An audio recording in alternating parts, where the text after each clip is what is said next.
Hi అండి, నేను మీ గోదావరి పిల్లని. ఇవాళ అందరూ హైదరాబాద్ స్టైల్ దమ్ బిర్యానీ చేస్తారు. నేనైతే ఇవాళ ఏం చేద్దాం అనుకుంటున్నానంటే మా గోదావరి స్టైల్ చికెన్ పలావ్ వండుదాం అనుకుంటున్నాను. రెండు వెళ్దాం. చికెన్ బిర్యానీకి ముందుగా మనం ఏంటంటే బోన్లెస్ పీసులు తీసుకుని చక్కగా కడిగేసుకుని ఏం చేస్తామంటే వాటర్ అండ్ సాల్ట్ వేసుకుని ఇలా ఉంచుకుంటామండి ఒక హాఫ్ అన్ అవర్ ముందు. ఇవి ఫ్రైకి ఓకే ఉండేది చికెన్ బిర్యానీ కాబట్టి ఈ సైజ్ ముక్కలు అయితే కోసుకోవాలండి చక్కగాని. ఇది వచ్చేసి పుదీనా, కొత్తిమీర, టమాటా, పచ్చిమిర్చి. ముందుగా స్టవ్ వెలిగించి ఈ బాణీ పెట్టుకుంటాం. అంటే ఎంత పెద్దది పెట్టేసింది ఏంటి అనుకుంటున్నారా? అంటే ఒక 5 మెంబర్స్ కి ప్రిపేర్ చేయాలంటే ఇందులో అయితే కొంచెం ఖాళీగా ఉడుకుతుందండి. మనం ఈ సైజు అయితే రైస్ పొడి పళ్ళాడుతా రాదు, అందుకనే నేను ఈ సైజ్ పెట్టాను అనమాట. బిర్యానీకి వచ్చేసి మనం డాల్డా యూజ్ చేయట్లేదండి, ఓన్లీ ఆయిల్ మాత్రమే యూజ్ చేస్తాం. ఓకేనా?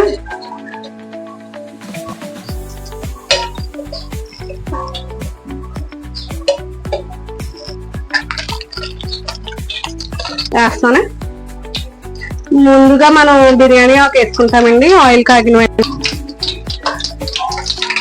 ఆకు కొంచెం వేగిన తర్వాత ముందుగా కోసి పెట్టుకున్న ఆనియన్స్, పచ్చిమిర్చి, టమాటా,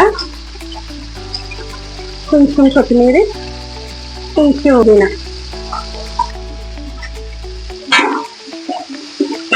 దగ్గర బాగా వేగాలండి ఇది చక్కగానే.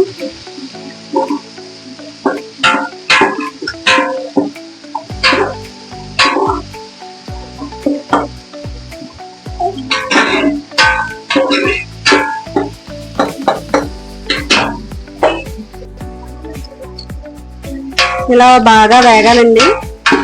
వేగిన తర్వాత ఏం చేస్తామంటే మనం ముందుగా నానబెట్టుకున్న చికెన్ ఉంది కదా, ఆ చికెన్ చక్కగా ఇందులో వేసుకుంటాం.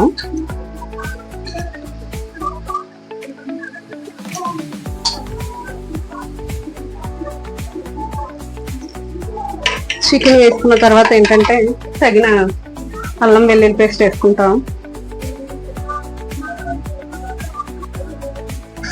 నేను ఉన్నదైతే వేసుకోకూడదండి, నేను ఇప్పుడే అప్పటికప్పుడు రుబ్బి అలా బాక్స్ లో పెట్టాను. అప్పుడే మనకి బిర్యానీ ఏంటంటే మంచి టేస్ట్ వస్తుంది. చక్కగా 3 స్పూన్స్ ఇదేంటంటే ఓల్ గరం మసాలా అండి. మనకు కావాల్సిన మొత్తం బిర్యానీ మసాలాలన్నీ కూడా ఇందులో వేసాను. వేసి పొడి చేసుకున్నాను అనమాట. వేసుకున్న తర్వాత ఏంటంటే తగినంత సాల్ట్ వేసుకుంటాం. ఇప్పుడు మళ్ళీని ఇందులో సరిపడగా తగినంత సాల్ట్, చక్కగా ఒక తగినంత స్పూన్ అండి, 2 స్పూన్లు కారం వేసుకుంటాం. అలాగా సరే, ప్యాకెట్ల కారం కాదండి ఇది. చక్కగా మేము అన్ని చేసుకుని ఆడిచ్చిన కారం, ప్యాకెట్ల కారం వాడకూడదు, అందుకనే మేము ప్రిపేర్ చేసుకున్నాం ఈ కారాన్ని. 2 స్పూన్స్ వేసుకున్నాం. తర్వాత ఒకసారి దీన్ని కలుపుదామండి.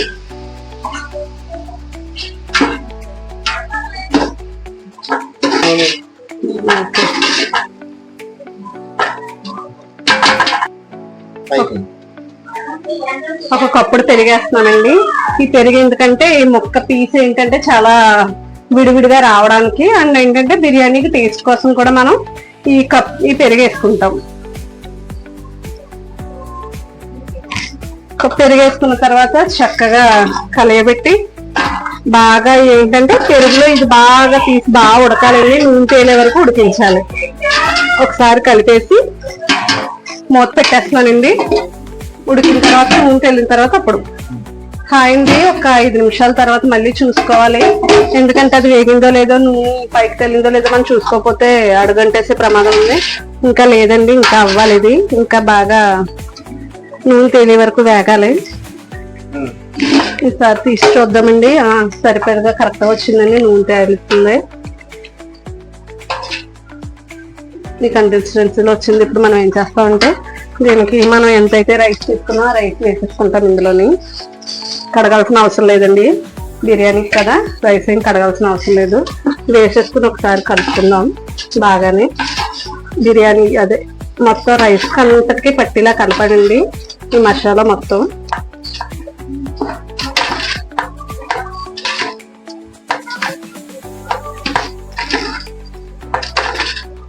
చక్కగా ఉంది. కలిపిన తర్వాత మనకి కావాల్సిన వాటర్ ఎంతైతే మనం తీసుకున్నామో కొలతలతో అంత బియ్యానికి, 1 గ్లాస్ బియ్యానికి 2 గ్లాసులు వాటర్ వేసుకుందామండి. నేనైతే 5 గ్లాసులు రైస్ తీసుకున్నాను కాబట్టి 10 గ్లాసులు వాటర్ వేసుకుంటాను.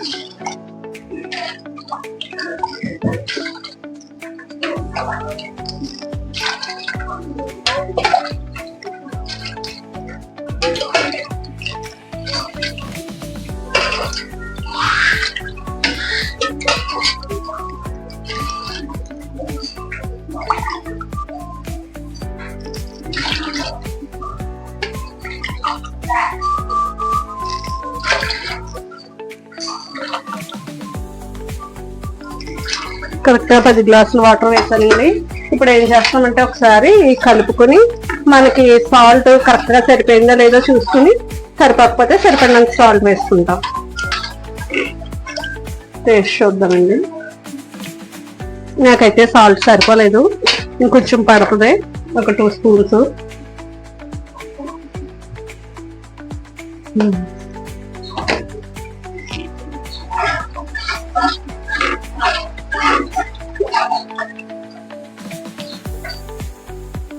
సరిపోయిందండి. సరే, ఇందాక మిగిలిన కొత్తిమీరలో కొంచెం కొత్తిమీర, కొంచెం పుదీనా వేద్దాం. ఇంకా దించి ముందు వేద్దాం మిగిలింది. ఈసారి మూత పెట్టేసి హైలో పెట్టేద్దాం. తర్వాత సిమ్లో పెట్టుకోవాలి. ఎంత కన్సిస్టెన్సీ వరకు తొలగిందో చూద్దాం ఫ్రెండ్స్. ఒకసారి ఆరండి, ఒకసారి చూడండి. ఇవో ఇలా వచ్చింది. ఓకే, ఇంకా కొంచెం ఉడికితే మనం సిమ్లో పెట్టుకోవచ్చు. ఇంకా ఉడకాలి, ఇది ఉడకాక అప్పుడు సిమ్లో పెట్టుకుందాం. ఈసారి మూత పెట్టేస్తాను. మళ్ళీ ఇంకో 5 మినిట్స్ తర్వాత చూద్దాం. 5 నిమిషాలు టైం అయింది. ఈసారి ఎలా ఉందో ఒకసారి చూద్దాం. అయింది ఫ్రెండ్స్. ఇప్పుడు చూడండి, చక్కగానే ఇలా అయిన తర్వాత మనం ఏం చేయాలంటే చక్కగా సిమ్ లో పెట్టుకుని ఇంకో 5 మినిట్స్ ఉడికిస్తే మనకి చికెన్ పలావ్ రెడీ అవుతుంది. ఓకే, ఈసారి సిమ్ లో పెట్టేసుకుందాం. సిమ్ లో పెట్టేసుకుని దీని మీద ఏదన్నా కొంచెం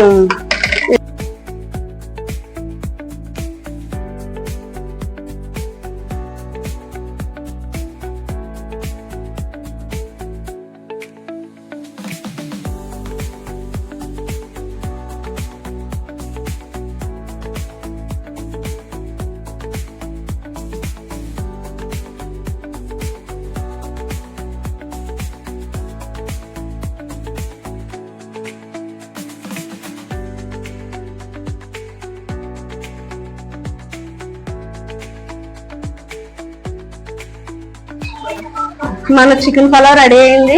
దీని టేస్ట్ ఎలా ఉందో మా తమ్ముడిని అడిగి చెప్దాం. రండి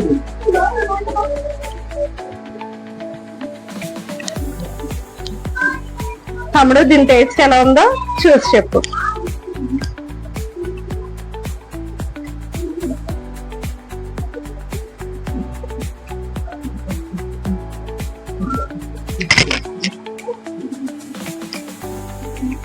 బాగుందండి. ఉల్లి చట్నీతో కూడా తిన్నాం. బాగా వచ్చింది టేస్ట్ అయితే. మా అక్కనే కాదు కానీ టేస్ట్ అయితే బాగుంది. మీరు కూడా ఒకసారి ట్రై చేయండి. తన రెసిపీస్ బాగానే ఉంటాయి.